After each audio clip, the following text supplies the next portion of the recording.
the final webinar we have on our response to the executive orders. Let me just give you a sort of lay of the land, what we're going to do today, and then we'll just get started. So I'm going to start with some slides here. Um, First off, just a little bit about protocol for today. As I said, we'll be sticking around afterwards for informal conversation, any questions, comments, or thoughts that people want to share afterwards. We're going to start with just a little bit of background on the process that we've gone through in responding to the executive order. And then we're going to take one by one a set of thematic organization. We have an organization of our recommendations by theme. There, that's what I was trying to say. And we'll sort of go through those theme by theme with a presentation, brief presentation of 3 or 4 recommendations, and then a little bit of a conversation about it. As with all of our webinars, comments are very, very welcome. Use the raise your hand feature if it's available to you, so that we can do that. We also are making very active use of the chat function. And so ask everyone to do that. And in fact, if you want to take a moment right now, just to add your name and the organization you're with in the chat so we know who's here, that would be great. With that, I think what I'm going to do is turn this over to my colleague, Harry. Harry's going to walk us through some of the background on our recommendations. Harry. Thanks, John. Hi, everyone. Good to see you here. And thanks for your participation in these sessions over the last 6 weeks or so. So I'm just going to give 10 minutes of background up front. I'll do a quick recap of what the executive orders say, talk through a bit our process, what we've done to pull together a response, and then set out some of the kind of like high level principles and themes that we'll be covering in our report. Then John's going to take us through the recommendations by theme, open up the conversation. So just starting with a quick reminder of what is in the executive orders. Main point is the administration set out an ambition of expanding apprenticeships. So they've set a goal to reach and surpass 1 million new active apprentices. So just over a 30% increase from the current level of around 680,000 active apprentices. The language about how in the executive orders pretty high level.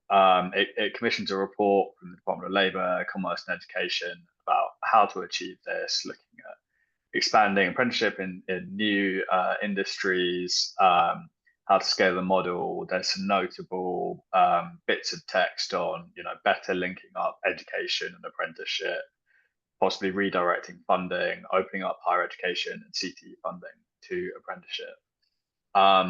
And then on the next slide, we have our second executive order that's relevant to us, which is on advancing artificial intelligence education.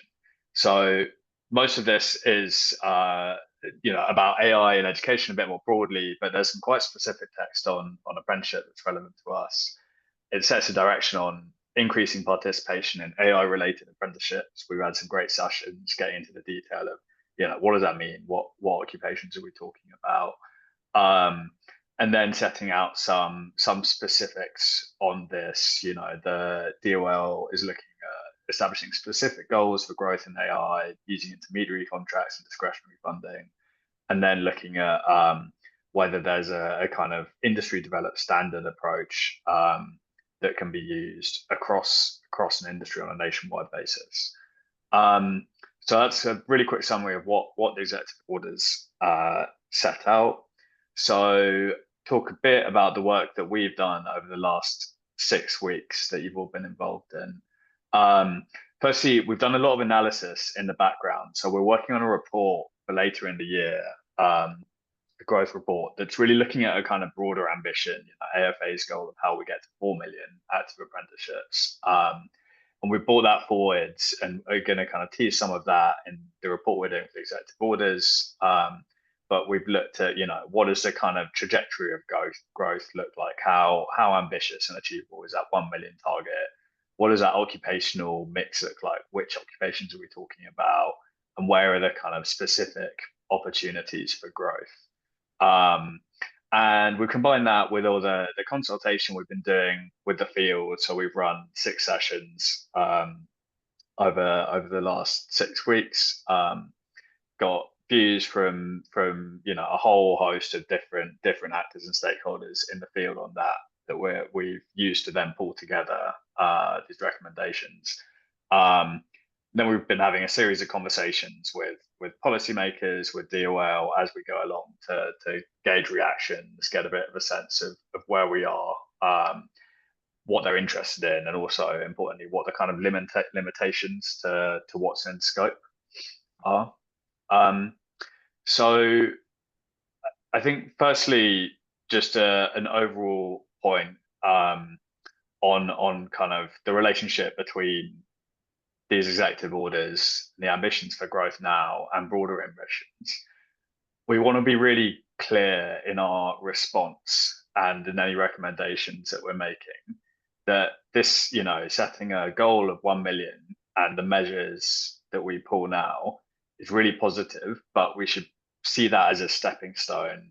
We think the US has got the capacity to host 4 million active apprenticeships. That's the level that we should be operating at if you look at what other countries are doing. And that should remain a broader ambition. We shouldn't lose sight of this. Reaching that's going to require more fundamental reform that is probably within scope of the administration right now. It's going to require significantly scaled funding and an increase in investment, different new sensible approaches to allocating funding through formulas, pay for apprenticeship models, a really robust developed ecosystem of intermediaries, and a smart regulatory environment, modernizations to our approach. So what we want to make clear up front, both in this session and in the report, that this is going to require congressional legislative action. Without this, we're going to fall short of our ambitions for expansion. There's sensible steps we can do at the administrative level, but we need to think about the kind of broader context, bigger picture, and bigger prize for expansion. So with that context, in the report that we're writing now, the recommendations that we're going through it, we're putting an emphasis on the administrative actions that DOL and other agencies can take now. That's where we're likely to get an audience. We think there's a set of sensible actions that can be done and achieved in the short term, still making clear that there's a bigger prize. There's wider steps that need to be taken, especially on context. On funding. This we're still working on that broader, more ambitious expansion plan. We think we've got a lot of opportunities coming up to make the case for those more ambitious steps. I mentioned the growth report we're doing later this year. We've also got a couple of opportunities next year to look at those broader changes and what that would mean for the apprenticeship field. Goes without saying, not everyone's going to agree with all of the details. We're trying to sort of bring a consensus view from the field to what we're playing back to DOL, but not everyone's going to agree with that. We really want to get feedback on the approach we're taking and the specific recommendations, both using this conversation, but also outside it. So we've still got a few weeks left to finalize what we're saying before we submit a report. Really open for suggestions on other recommendations, and please get in touch. Make those points in this meeting, but also outside the meeting. Please get in touch if you want to get into the details of it. Before we get into the specifics, I wanted to talk a bit about our kind of framing and the sort of principles and like major points that have come out of all these conversations with the field over the last few weeks. The first one, we've had a lot of discussion about, the kind of bifurcated state system relationship between states and federal government. We want to be really clear that it's states that are the drivers of growth here. It's going to be action at the state level, and we're hearing and sensing that we're looking at an increasingly state-led system. There's still going to be federal roles in that system, and we think more could be done to make those roles clear and set out how that system works. But yeah, we think this is a good opportunity to kind of clarify a couple of those issues about what still does need to be happen at the federal level and what support is needed for a system driven by the states at the federal level. Second principle, we think there's a lot of sensible things that can be done to streamline our current set of regulations, oversight, and administrative processes. And we need to think about this as how do we take away the current pain points and barriers that stop employers from going through registration or committing to apprenticeship overall. Third is we think there's a set of distinct opportunities by sectors, by other kind of cross-cutting factors where there's either low-hanging fruit or there's a real opportunity for growth. I'll talk about that a bit more in a minute. And finally, all of these conversations would feel that we've spent 80% of our time on funding and the difficulty in the current system of accessing funding, how much work needs to go into making an apprenticeship program sustainable. So yeah, we're going to put a real emphasis on that. There's a funding component running through everything. Final point for me before we get into the specifics of the recommendations, I just wanted to talk through a few of the areas that we've identified as opportunities for growth. So the first is sectors. So the EO has a call for expansion into new industries, but not specific. I think it's worth underlining, apprenticeships exist now in all industries. We've had a lot of expansion over the last decade. There are programs in most occupations now, but outside of construction, none of these are really operating at scale. We've had the establishment of programs in new occupations, and now we need to move into thinking seriously about scale.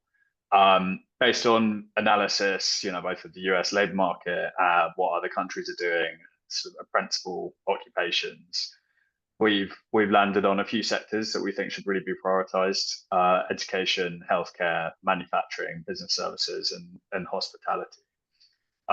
So that's where we think kind of DOL should concentrate.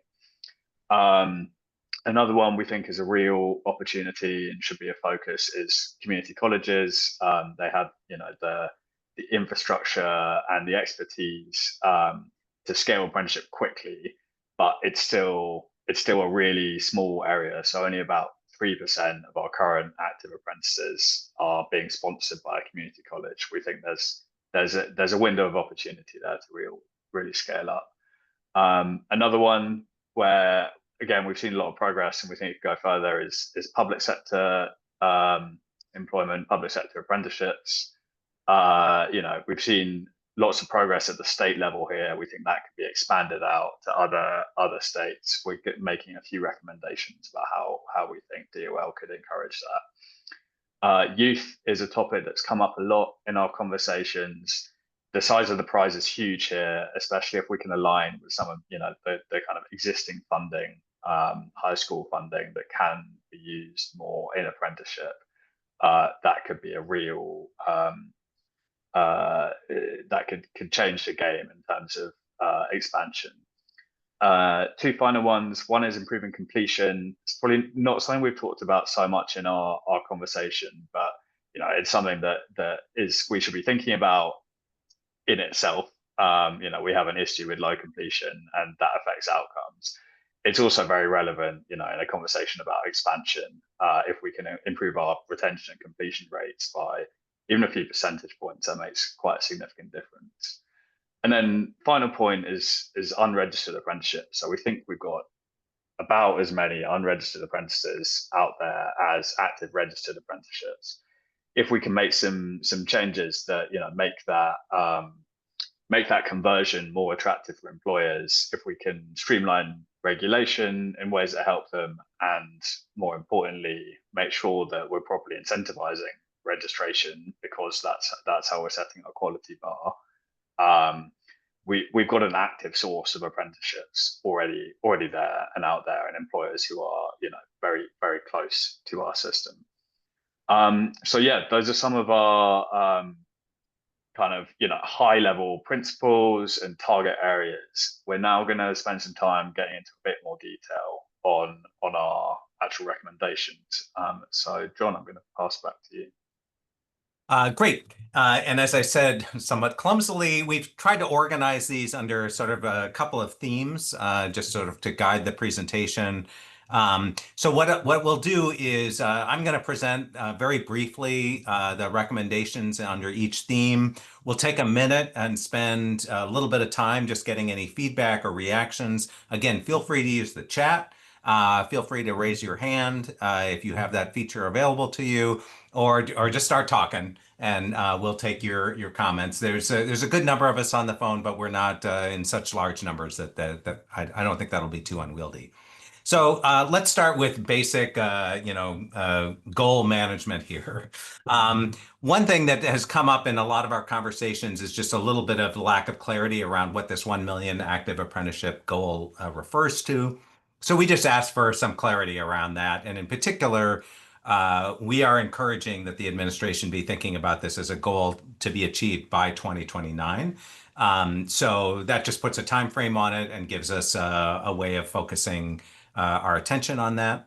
And then in good goal management is you need feedback loops. You need to know how you're doing.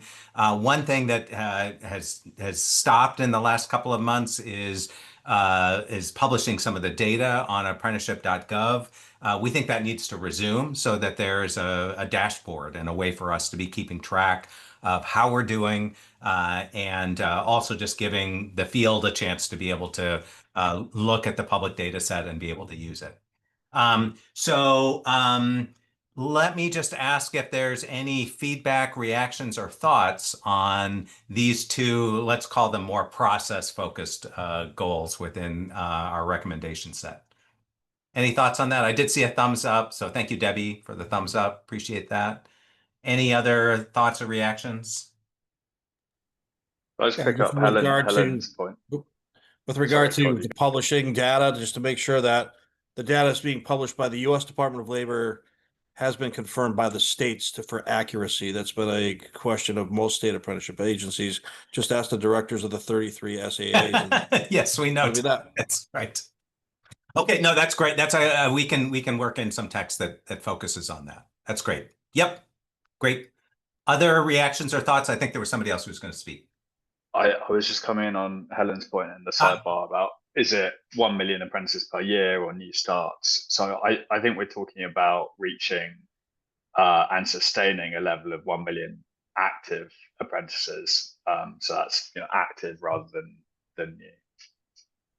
That's been our read of this goal, I think, from the very, very beginning. And obviously, it'd be great if somebody has a different view on that. But I think that there was enough clarity around that in the executive order that's how we've read it. So Noel, yeah. Sorry, Helen, please go ahead. So you're reading it as they want to extend from the current number to 1 million and then maintain it at that level. We're reading it that they want to get to 1 million by some date. We're suggesting 2029. That would be, if you feel right now our active apprenticeship level is 600 and some thousand. So we see this as, roughly a 30-40% increase in the number of active apprentices. Do you see any goal then for any nuance to that? So is there then any associated goal for completions, for example, or No. is it just start? So I can start just active apprentices. So I can start, I can be active for a month and then I can just drop off. You get counted. And I get counted. Yeah. Okay. You get counted for a month. So, but yes. Okay, I get counted for a month. And is there any sense, do you think, of any alignment to particular industries or it can be anything anywhere, so long as you're a registered apprentice? It could be anything anywhere. We are suggesting that there are targets of opportunity that we think the department should focus on, but that's not in the executive order for sure. Yeah. Okay. Thank you. I think we're also suggesting a bit later on that DOL could do some analysis setting out what those targets look like on a sectoral basis. Stand by on that. The reason I ask is in the experience in the UK, you can go back kind of 10, 15 years, and there was a number set there. And there was a huge push to starts and so on and so forth. And then a few years in, literally overnight, those of us involved in the sector at the time received information that said, we're not interested in starts anymore. Now we're interested in outcomes. We're interested in completions and outcomes. And we all felt like you should always have been interested in that. Yeah. But it's very difficult when the goalposts change literally overnight to go from all I'm interested in getting somebody enrolled to now actually I've got to be really interested in outcomes, and my payments will change and be different depending on that. So I think learning from the experience of other nations and saying, you want to think about this right now. You might have a goal for numbers, but these need to be quality apprenticeships. They need to have good outcomes for people. They need to be sustainable, not just starts, because we all know that there will be initiatives that will jump on this just to get the numbers. And it won't actually result in good outcomes for the individual or the economy. Thank you, Helen. Appreciate it. Noel. The last piece that Helen said just got to exactly the point that I was going to make about whether we'd want to encourage, well, to me, it's not whether, but I think we should encourage some definitions on what, that is not just a million active, that some definitions of quality, which you may be getting to in some of the other recommendations. But some of these apprenticeships are going into positions that kind of never needed to be apprenticeable and don't get folks very far, which is a concern.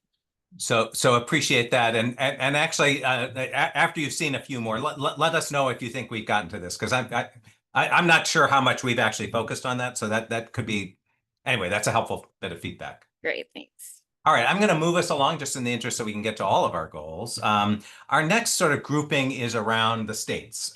So we are strongly recommending, and I think are perceiving from the body language of the Department of Labor so far that there's a desire to really position states as drivers of this goal.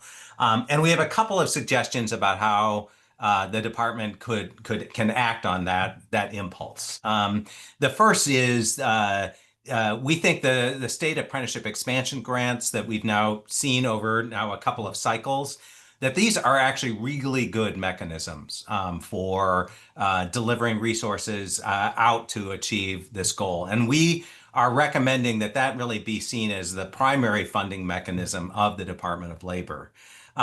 We actually think as part of doing that there are opportunities to engage states more directly in the process of this goal. And so are encouraging that the Department of Labor think about using the grant solicitation process as a time to ask states what kind of goals they are setting and how they are monitoring progress towards a growth goal around apprenticeship. That's just a way to sort of get everyone aligned on the goal.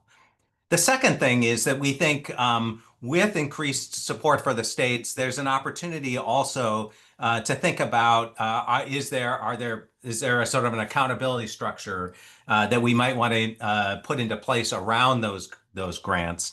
And in particular, we're suggesting that the expansion grants might be used to try and drive improvements in registration times. Make sure that we have full reciprocity, that states are actually using standards, national standards, and we think that there's opportunities to use the state apprenticeship expansion grant not only to sort of engage states in that, but ultimately to stipulate some minimum performance standards around it. So more money for states, but also maybe a little bit more accountability for states around some of these goals, some of these aspects that will drive the goal. And then in addition, we actually think one of the things we've just heard over and over again as we talk to people in the field or people who are looking to get in the field is there's just not clarity on what the process should look like. And we think every state should just have a clear guidance document that stipulates what the registration process and management process of apprenticeship looks like in their states, so that as we are looking to do to expand apprenticeship, we have clarity for all stakeholders about what those processes look like. We also think that with more activity happening in the states, there's an opportunity to sort of put a finger on the scale, thumb on the scale around, certain positive action. So in particular, this won't come as a surprise because it's a central tenet of Apprenticeships for America. We think states that are, using efficient funding mechanisms like pay for apprenticeship should get some level of reward or incentive around that. And we think that there's an opportunity to use the state apprenticeship expansion grant process to reward states that are actually using apprenticeship in the state workforce. So we think states have a big role here, can do a lot. There should be more resources going to states to support that work, and that there should be some accountability back from states around some of the tools that will drive achievement of this goal. Let me just ask questions and comments on that. And I think, Harry, you've been tracking some of the comments in the chat. Anything you want to pull out from that? Yeah, I just put out Helen's point about, how does, if we're recommending using the state expansion formula as a primary funding mechanism, how does that work for national employers that cover a handful of states? So I think what we're envisaging is, the majority of the DOL funding going to the states, but then setting up that fund in a way that you're incentivizing states to pass that on, using mechanisms like pay for apprenticeship to fund the apprenticeship programs in those states. And also trying to use that grant to have kind of, clarity on issues like reciprocity that makes it easier for intermediaries that are working across multiple states to deal with that. It's still a tricky, we're still working in a bifurcated system, right? Where we're still going to have a complex system of state regulation agencies and employers and intermediaries working across multiple states or working nationally. So I don't think we've got to a perfect answer on that, but I think what we're trying to figure out is, are there a few fixes we can do that make it a little bit easier for intermediaries working that way. Again, there was a precedent in the UK of the National Employer Service. So, England, Scotland, Ireland, Wales, all different entities, just like the states here, all different approaches and mechanisms and so on. So the UK set up the National Apprenticeship Agency so that employers that worked across those boundaries could access funding that was a national part, which then took away the need for them to work independently with the four nations. So is that something we could recommend? It's a really good point, and we might want to play up a little bit some of the national roles. I can't remember if we've got a specific recommendation on that, Harry, but I think we could probably build that up a little bit. So I appreciate that feedback. I think the other thing that we would press on is that this issue of reciprocity, which is not really spelled out in this very summary description here, but that reciprocity should extend to recognition of national apprenticeship on par with SAA designated apprenticeship, including for things like tax credits and for funding within a state. So, I think we have some work to do as a system to build some of those reciprocal recognition standards. And we think that the state apprenticeship expansion grant is a way to sort of force some of that alignment. But these are all really good points. So, and I think you point out the challenge of operating in a federal and state system. Any other comments or thoughts or reactions on this? I just want to pull out a point that Kim's made in the sidebar, which is, can we make the state apprenticeship expansion grants open to entities outside the state to apply for? So, for example, in states where there's not an SAA. Yeah. My understanding is this has happened in the past. It has gone to, like community college systems in some of the states where community colleges are really active in apprenticeship and maybe where there's not an SEA. So yeah, I think this is definitely something to think about. Great.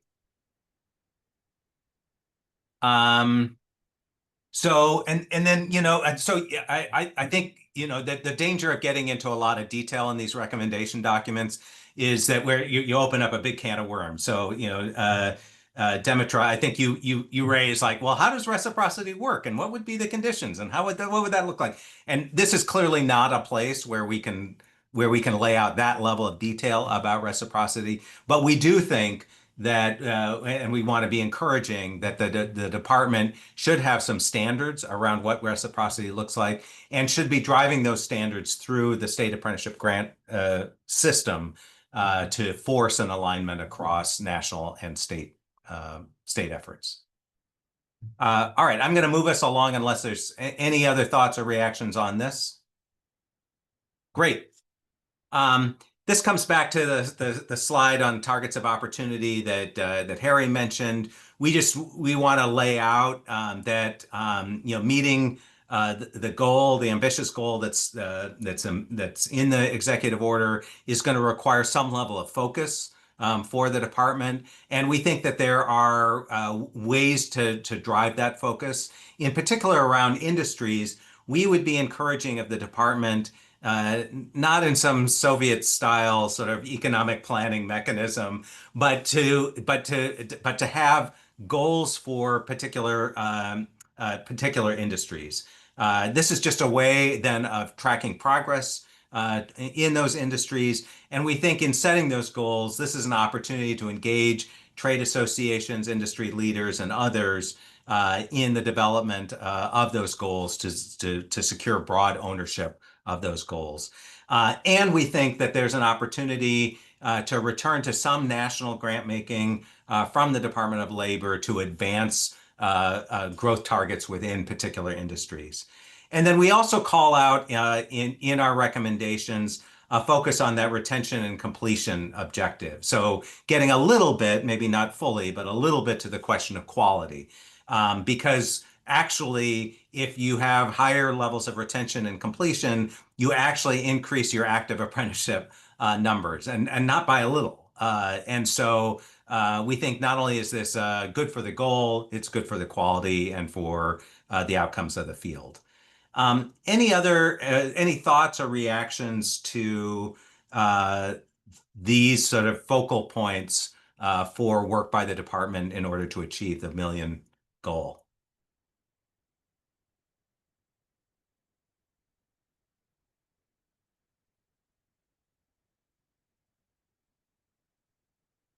Let me just ask, does that mean that people think these are perfectly fine goals and there's nothing really to talk about here? Or is it just that these aren't very interesting goals and we want to move on to something else? Can someone just give me a sense of thumbs up, thumbs down? Are these the right things to be focusing on? Are we missing anything?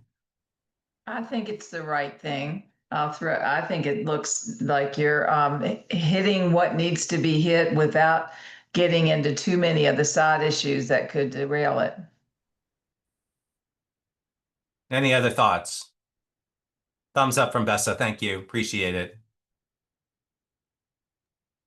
Yeah, really good point, Joel, on the employer buy-in. That's why we call for the engagement of these trade associations and industry leaders to try and build that buy-in. And in a second, we'll get to, in fact, maybe it's the next slide, we'll get to how do we make the apprenticeship decision easier for employers. So for sure, want to get to that.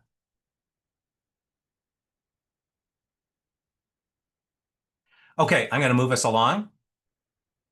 Well, here we are. So one thing we hear over and over again is that we have a system right now that imposes a certain amount of cost, maybe not a huge cost, but some level of cost to employers that want to participate in registered apprenticeship, but doesn't frankly deliver a lot of value back to the employer. And we think changing that equation is a big part of meeting the goal. And so we lay out a couple of suggestions for how the department can make progress towards that rebalancing of cost versus benefit.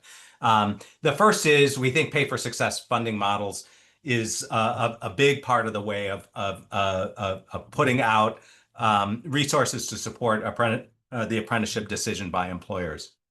But we think there's, just getting a little bit more into the weeds, there are other things that the department could do.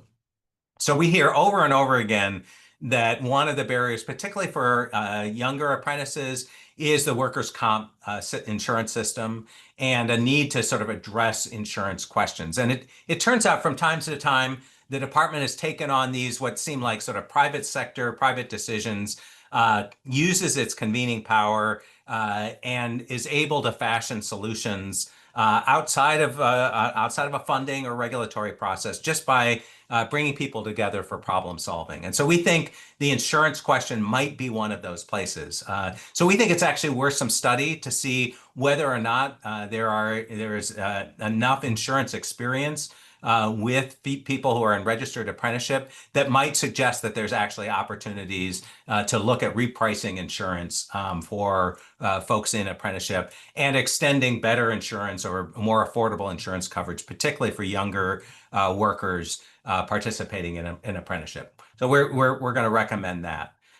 We also have heard, this isn't a widespread issue, but for some of the apprenticeships that entail investing significant sums of money in the development of their apprentices, that they are looking for some level of safe harbor around lawsuits or enforcement action from the Department of Labor related to trainment repayment provisions.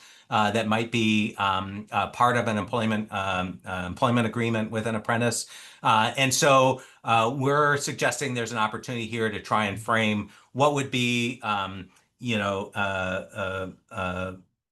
proper ways to pursue training repayment under limited circumstances as a way to create that safe harbor benefit for apprenticeship employers. We also think that there's part of reducing the cost for employers participating in apprenticeship is promulgating the use of standards so that the process of creating apprenticeships can lean heavily on standards. And we just call out here the work that's about to get started on this project for apprenticeship standards and interoperability as a tool to do that. And we want to make sure that there's continuing support for that work.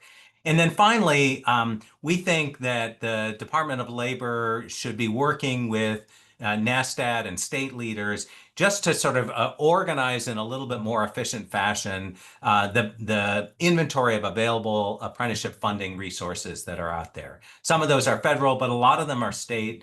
And while the Department of Labor has done this from time to time, that list of resources is not usually maintained or kept current, frequently falls out of date. And yet having those tools available to employers and to apprenticeship intermediaries working with employers can streamline some of the processes around setting up apprenticeship.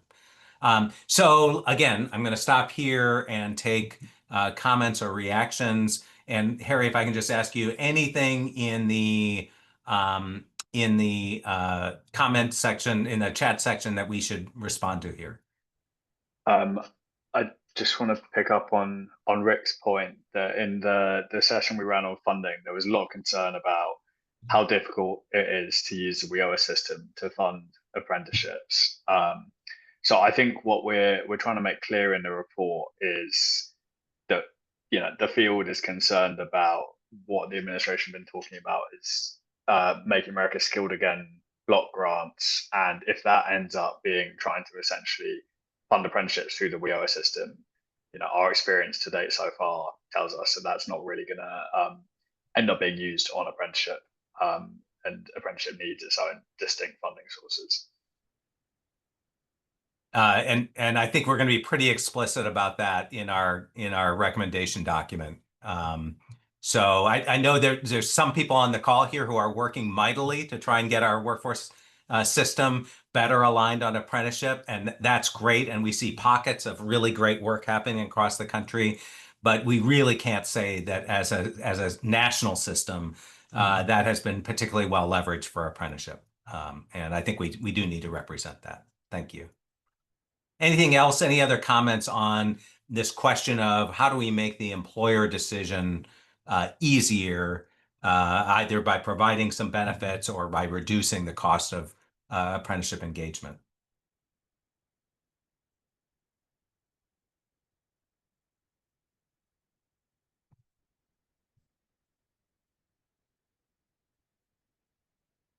Yeah. So and Joel, I just want to thank you for your comment on some of the administrative costs of apprenticeship. Of course, we look to apprenticeship intermediaries to help solve for some of those costs. But it's a fair question. And if you had any specific recommendations that would make that easier, electronic reporting, APIs with HR systems that people tend to use, anything like that that might streamline that process. We're very interested in hearing that, and whether that it may be at a level of detail it doesn't get into this document, but something we could frame at least as a high level request to the department.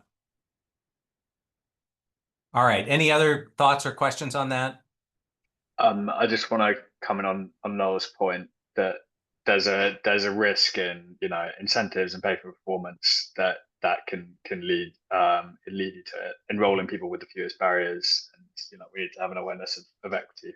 I think that's a really important point. One of the things we've seen at the state level with paper apprenticeship funds is making sure there's a kind of balance of payment around different milestones. So you have, part of the payment tied to completion and things like that. So there's definitely design in the funding mechanism that can help with that. But yeah, it's a really important point. Hey, just to clarify real quick, I'm going to comment as Joel.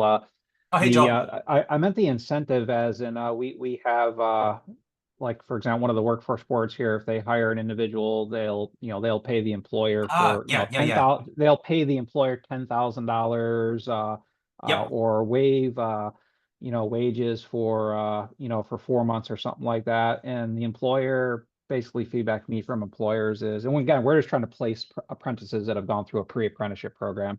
And he's like, I don't want to deal with it. I just want to, I want to pay the employer. I want to put him in a job. And they literally do hire our pre-apprentices, but he's not willing to do any of this extra work on the apprenticeship. And I was just happy that he was even willing to give me the feedback. But a lot of cases, it's just the employers, they just don't understand this process.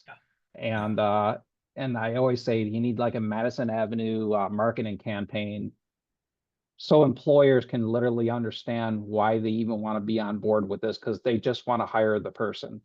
And like I said, they love the trained people, but the apprenticeship's like the real meat and potatoes of the whole thing. And if they don't do that, and I try to sell it back as it's a very structured OJT program that it can actually help your business. But man, they just want the body in place. Yeah, it's just a big nut to crack. In tech, anyways, I know it works in other things, but that's just been my experience. Yep. That's helpful. Which speaks to how we structure some of those incentives. Okay, that's great. Thank you, Joel. Any other comments? Yeah, and once again, Demetra is absolutely right. This is a problem that the apprenticeship intermediaries have been trying to solve for in different ways, but nevertheless, anyway, that's great. All right, I'm going to move us along.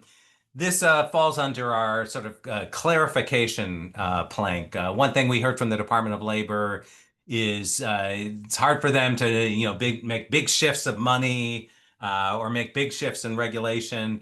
But one thing that they can do really easily is just try and be clear about things. And so we tried to identify a couple of areas where clarity would be helpful. So we've got three here. First off is that the apprenticeability, the sort of registration process for new apprentices and particularly in new occupations, we think it would be helpful for the department to lend some clarity around that. We think that actually when you look at regulation, it kind of looks pretty clear. But somehow we've made it a lot more complicated. And so we're encouraging the department to lean on the regulatory guidance that's already in place around apprenticeability, and use that to encourage states to try and take out some of the extraneous, or what we might call extraneous. I'm sure for the states it's very important, but some of the extra requirements or considerations that are part of that process. The second thing that we thought might be handy is just to have a set of very simple guides that tell you, okay, you want to use WIOA dollars for apprenticeship. Here's the 5 different ways to do that. You can use, customized job training dollars. You can use incumbent worker training dollars. You can, and just kind of work through what are the resource bases within WIOA to do that. I know some of our friends at Safal Partners have already done some work in that space. So it may be just a matter of sort of gathering that up and making that more prominently available on apprenticeship.gov. Similarly for Perkins, for Pell, and for Federal Work Study, to the extent that there was just some clarity around the rules of the road and what could be, how those could be used, not only for the end users, intermediaries and employers who are trying to fashion programs and solutions, but candidly for people who are running these programs at the local levels, that they've got some sense of what the framework for using these dollars looks like. We think that would be helpful. And then finally, if short-term Pell is ever to come to pass, and I understand there was some not so great news from the parliamentarian on short-term Pell as it relates to the big beautiful bill work that's under consideration right now. But should short-term Pell come to pass, that was created without necessarily a consideration for how it would fit with apprenticeship. And we're simply asking that the Department of Labor and Department of Education should work together to at least give some thought to how those resources might be able to be applied for related technical instruction in an apprenticeship context.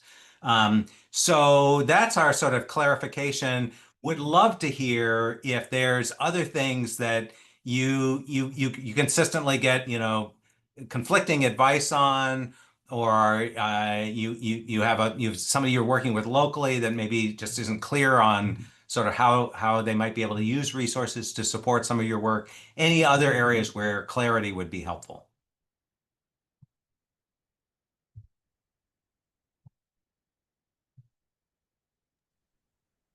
It is Joel again. Hey, one thing we ran into recently, I don't know if this is nationwide or just California, but unions. So let's give you a scenario. An apprentice went through a pre-apprenticeship program. During that program, they landed a job with the state, let's say, and let's say that position is a union position, and they complete their training, but he can't continue on in the apprenticeship because it's not recognized by the union. And so basically he can't do the apprenticeship, and that's by law he cannot. It's not because he doesn't want to.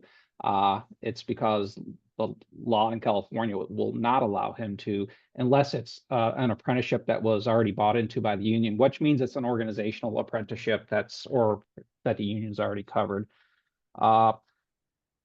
It seems like a pretty antiquated, very antiquated law that is out there. Because again, this person just wants to improve himself, but the union, I guess, doesn't see it that way at the high level. They want to have control over how people are trained and all that kind of good stuff. And I don't know if it's like a hornet's nest that anybody would be willing to go up against, but I get it. Fair enough to say there's a hornet in there somewhere. Yeah, there sure is. And and I understand for the trades and all that, it's worked for a million years. So why do we want to interrupt that? If we're trying to penetrate, I mean, there are plenty of, we have one person that works for an organization covered by the Teamsters, but luckily the IT department's not covered under the union, so it didn't impact her. But they could have literally lost her apprenticeship if she was. I mean, that's kind of a sad thing. And it kind of got flagged on an audit, so for the one person that was impacted. So I just want to throw that out there. I don't know if there's anything you could put in this thing for that, but Harry, let's think about back to the convening power of the Department of Labor. I wonder if there isn't a way to frame a recommendation around some of this, bringing together labor and non-labor. I don't know. Does feel like there's some solution that's there that doesn't require act of Congress or some big funding proposal. But We'll come back to that. It's a great thought, and trust me, you're not the first person to raise some of these kinds of considerations, and so I think we're honestly grappling with a system that was once largely union focused and is now seeing a lot of other stakeholders in the mix, and we have a socialization problem around how we sort of operate under this new dispensation. So, okay, great question. Anything else on clarity, where clarity could be helpful in your work?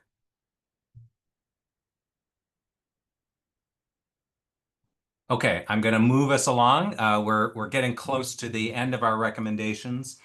This is one I have to confess, anyone who's more conversant in federal work study policy, I'd love to hear your perspective. So any of our community colleges or higher education institutions represented on the call would love to hear your feedback on this. But our understanding is that the current federal work study allocation uses a pretty antiquated method of allocation across institutions. That probably needs some updating anyway. But one of the components of that updating we would encourage is that you should be looking at institutions that are prioritizing the use of federal work study resources for different kinds of work-based learning, including apprenticeship. And that seems like a pretty easy one and low controversy one. So getting federal work study dollars out of subsidizing cafeterias and libraries and using them more to advance careers and learning for students. Anyway, that's one of our recommendations. Is there anyone from the higher education world that can tell us either we're full of crap with this idea, or maybe we've got a good idea, but it needs some tweaking, or just any feedback would be really appreciated. Anybody want to help us with this?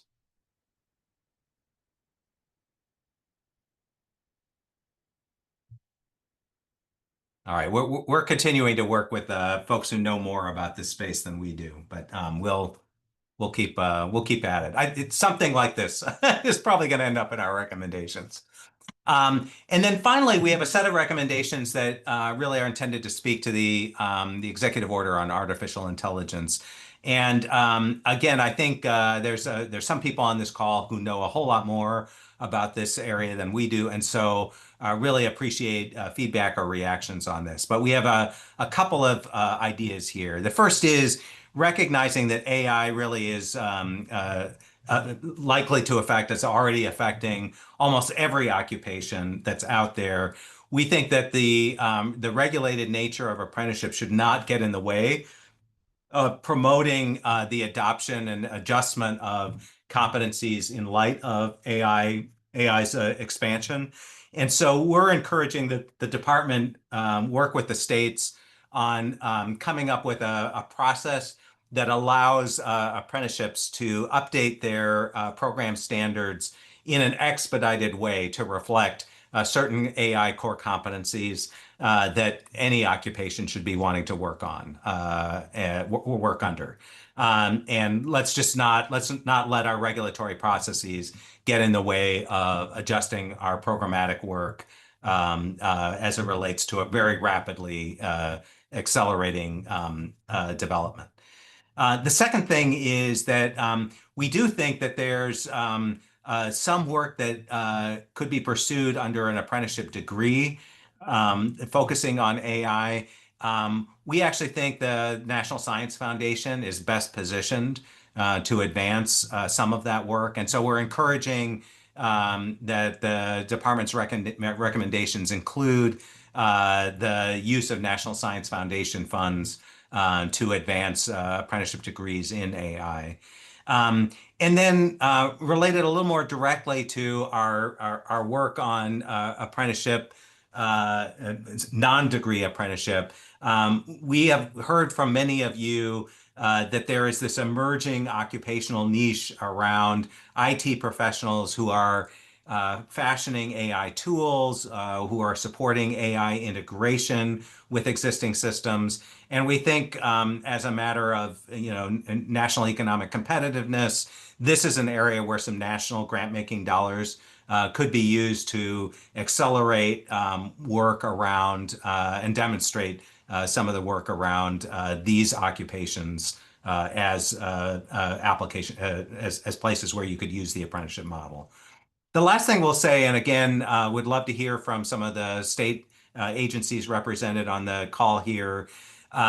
We think there is going to be, some application of AI in the administration of apprenticeship, and knowing that this is a very fast-moving area, we want to suggest rather than trying to come up with some solution on the fly here, that it might make sense for a set of sort of fast mover states who are interested in or are already experimenting with the use of AI in program administration to sort of designate them as fast movers, mine their experience, make the lessons that they learn and some of the tools that they're developing available to other states as a way of disseminating best practice around the use of AI in program administration.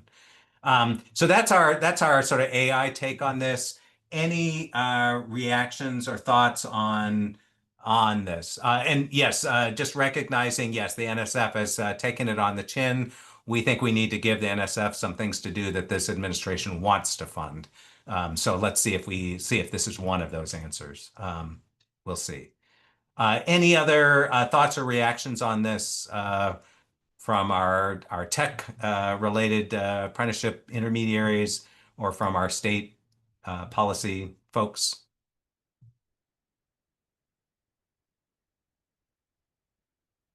All right, and we have just a minute or two. That takes us through our recommendations. So let me just ask the general question in the minute or two that we have left. And quick responses would be appreciated. What have we left off? What is not here that you think should be here? Feel free to put it in the chat or raise your hand or just shout it out.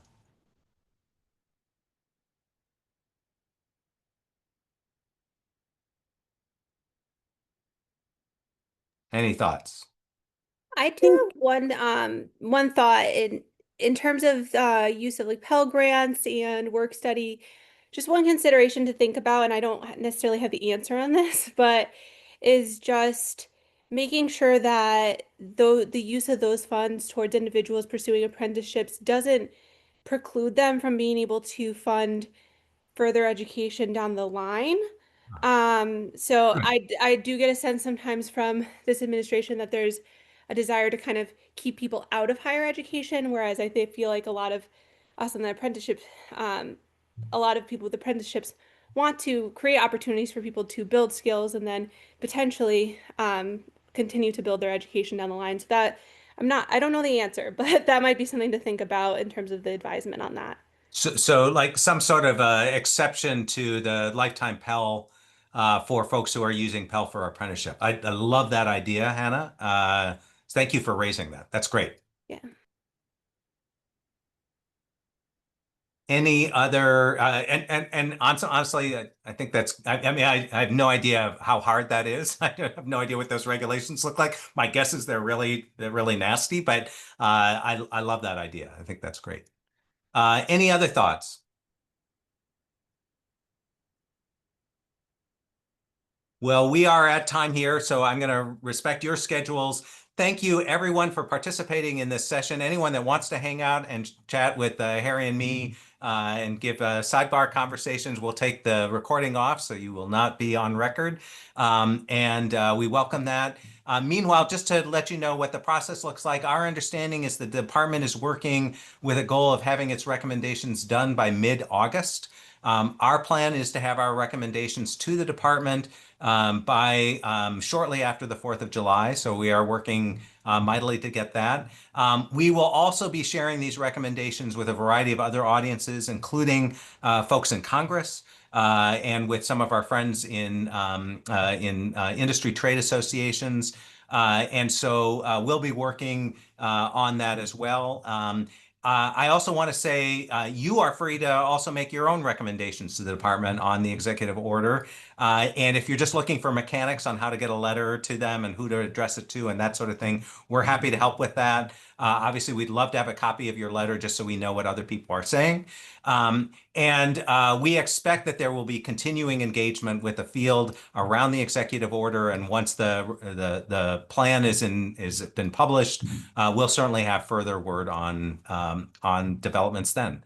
Thanks, everyone, and have a great